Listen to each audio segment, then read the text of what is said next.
Alright, hello, welcome back. It's the end of January. I feel like it's been the end of January for about a month now.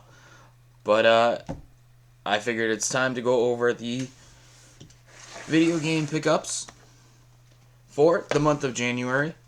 Got one as recently as yesterday. It was a small little stack here, but we'll see what we got going on. Starting with the Super Famicom game. Talk about slipping through the cracks here. This is Super Hockey 94. This is a hockey game that I found out I didn't have in any way, shape, or form, and it's not any, just regional difference version of any existing hockey game that I already know or have. It says Yonezawa and S-Pal. Just funny because it's never heard of these companies. I think it's a national team based. I haven't had a chance to try it out. I probably would do a gameplay stream of it as well. But it's been sitting right next to my Retron 5 for when I get time to do it. But crazy, I just did not realize there was a hockey game, like a 16-bit hockey game I didn't have. And we got two Switch games here. So starting with a very silly title, Space Warlord, Organ Trading Simulator. Nothing about this title jumps out at me, but the collective title did jump out at me as very silly and funky little game. And it's got a little sticker and everything. This is a Serenity Forge published title. So that was kind of what put me over the edge to be like, yeah, I'd probably buy that for $20. I think not even $20 what I spent on it to order directly from them. Serenity Forge did Doki Doki Literature Club. They've done a couple other ones like Art of Rally. Always do a good job with the physical goodies in the package and stuff. So fun little package right here. Just a silly little title. And then I got, it's actually, I think, my first purchase from Red Art Games, any Red Art Games published title. I know that they have probably pretty good track record for doing retro style games. They always run. This I got, somebody told me about VGP, which is like a Canadian distributor that you would think would only do wholesale, but they do ship to the public, and they get some pretty good sales in there sometimes. So I made a small little order. There's one other thing in here that's from them. I think I paid $15 for this. No more than that, I'm pretty sure. Even with shipping. So this is probably one that I had my eye on. I think this is like a Metroidvania type game. This is just a dude with a third arm. And I like the title, They Always Run. Doesn't sound like a would be a title, but it was. I got a 3DS game here. It's Majora's Mask 3D. Just finally bit the bullet on buying Majora's Mask for a third time. Every time I think about Majora's Mask, it becomes more and more like a favorite. I think about it obsessively, and I'm like, that game's a masterpiece. I loved every second of it. So I didn't think I needed, just like I never thought I needed the Ocarina 3DS release. I ended up just being I really would like to see what this enhanced version of it. Same thing with Luigi's Mansion 2, another one of my favorite games. So one day I was just I just want to see what that Luigi's Mansion 3DS version is. And same thing with Majora's Mask. That's, what I decided. I was like, I want to see what they think this best version of it is. This remake, this improved version of it.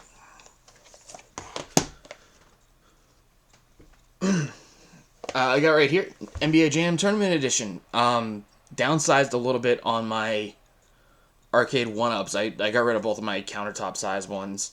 One of which was NBA Jam that had arcade versions of regular NBA Jam Tournament Edition and Hang Time, which left me realizing that I didn't have anything that had Tournament Edition on it. So I ended up having to pick this up because obviously Tournament Edition is the best version. Out of those three games, I'd probably say Jam Tournament Edition is the best one. Hang Time on 64, obviously fantastic as well. But couldn't not have Tournament Edition at all because that's where they added all the stuff into it. So nice complete of Tournament Edition. I don't think I paid more than $15 for this. So not bad. Important one to have in there. We've got what else? This is one of the other things I got from VGP. Had my eye on this for a while. I know there was a Steelbook edition of this. But just having this in any way because I love Platinum. Bayonetta and Vanquish 10th anniversary bundle. Vanquish, a game I haven't really gotten into yet, and Bayonetta, a game that I wouldn't necessarily need to buy again, but just the sort of like novelty of the bundle here. I think this was $10 on VGP, so they have some really good sales on there sometimes. I do see it getting posted by Cheap Ass Gamer a lot too, so if you follow them, you've probably heard VGP mentioned.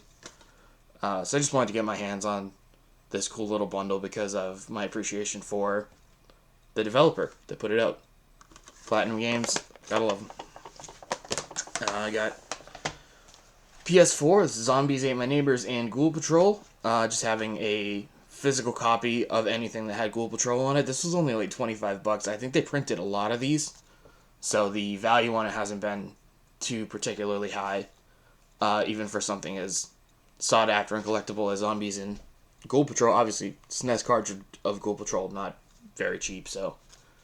And of course, limited run title. You get goodies in here like the 3D glasses, the poster, the manual. I think it's a poster.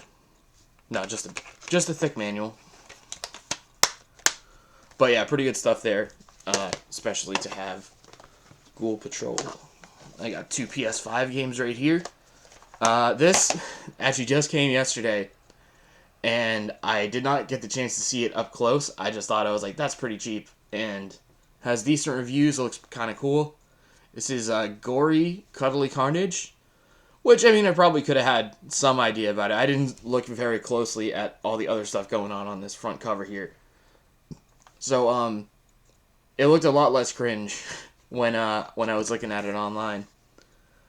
But anyway, I got this off Woot a couple days ago, and the thing that put me over for it was that it was a Wired Productions published game, and I like Wired a lot, actually. Ever since like the Victor Vran PS4 release that they did a while ago, and I've been following them on, like, they did Town of Light, they've done a couple other cool ones that I've liked. So I do like them as a company. They always put a little bit of extras in there, like this has a poster and a couple stickers, and for like $15, I thought that was pretty good. But then I looked at it and I was like, oh, this might be a little bit like Borderlands level off-putting, like a little too wacky, random. Whoa, look how crazy it is. It's gory, but it's fucking like Gori, Gory. It also happens to be the title of the game, and I wasn't put off by it being like, you know, apparently very violent, or the juxtaposition of it, but just the sort of like, oh, they're going for it like really on the nose, might not be the right way to do it. And then last, but not least, but one of the best things that I've got in a while, this is Astro Bot. It deserved Game of the Year. That's all I can say, because I had a absolutely phenomenal time playing this. It's an absolute love letter to PlayStation. I just finished it the other day. It's just a wonderful experience. And, I mean, if you're a PlayStation fan, if you had stuff that you grew up on, you're going to see a lot of fantastic stuff in here. If you just like platformers, like this is, you know, people, like they've been saying this outdid Nintendo at doing Nintendo. It's like a little bit like that's the type of game it is. It's heavily inspired by your Mario 3D Worlds and stuff like that. Like your, you know, start to finish, not a big exploration one, but sort of like get to the finish, go off the beaten path, and get everything. Just the level concepts, the level design, the charm, the absolute, like, you could tell how much they loved doing and putting all the references and stuff like that in. And it was crazy because I played one of the few like VR games that I like sat down multiple sessions, played every like level of it all the way through to the end, was Astro Bot Rescue Mission, which is like a $20 game, but it was easily like one of the best games that you could get for the PSVR. And the fact that I'd played that, then played Astro's Playroom, of course, when I got my PS5, and I was like, I feel like I have this appreciation for like this series. Like, this is a series that's going, but they just kind of like acted like it's the first title because they just called it Astro Bot. But I mean, this is that VR game, just not in VR, but the same like philosophy behind the level design is absolutely in there.